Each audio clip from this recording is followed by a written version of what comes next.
role of advising and also investing in marketplaces at, I believe, Pioneer Fund, as you mentioned. So could you maybe share more about that and what you look for in founders and marketplaces when investing? As I mentioned, I'd been investing on the side while being a founder and an operator, and the reason why I transitioned over to that side is I really enjoyed helping early stage founders. I got more fulfillment there than sort of like optimizing the next $1 million of marketing budget, and so that became a really easy transition for me. And the reason why I wanted to switch to the investor side too is I felt like there was a lot of folks um, that were not as helpful on the marketplace side from an investor perspective.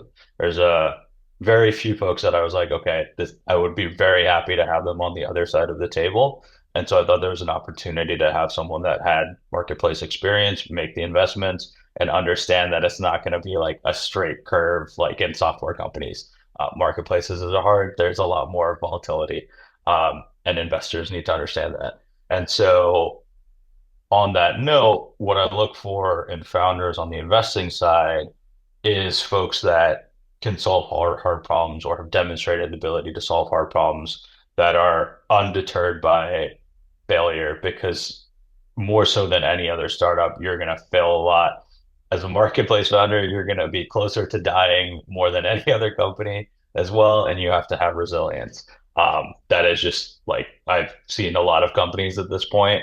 That is just the case of marketplaces. I've never seen anyone with like a straight line, um, maybe except for Zepto in India, but that's a exception to the rule.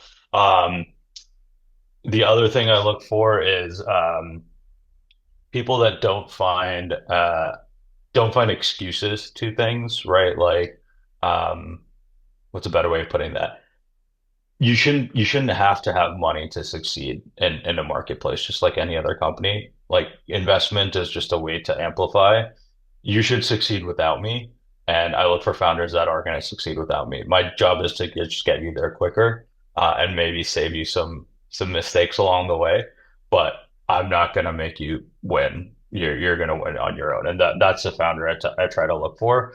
Um, another thing people sort of term to this is formidable, which I think sometimes works, sometimes doesn't, because I think it has like certain connotations that um, don't necessarily work in this. Because I think the flip side is just because you are just because you're working on something doesn't mean like that is the thing that you should work on. So the reason why I don't like formidable is I like people that are agile, that are pivoting. I love pivots. I think people that pivot get a bad rap sometimes, but I think it takes a pretty unique perspective and resilience for someone to pivot and go, I'm going to completely change my direction and completely change my company, and I have the conviction to do that.